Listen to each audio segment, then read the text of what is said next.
You're going to laugh when you hear this. So, yesterday I went to get my hearing tested because I had gotten it tested 2 years ago. And since then, I've noticed my hearing has actually gotten worse. And I've noticed, like, I keep saying to people, "What did you say? Huh? What?"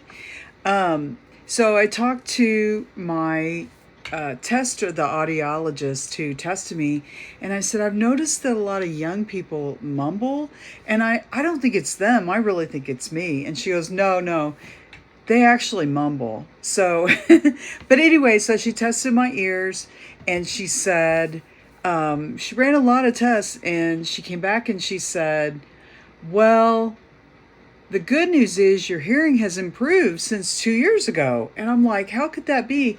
But the bad news is, I think you have central auditory processing disorder, and you need to go get tested because really it's your brain, not your ears, that are the problem.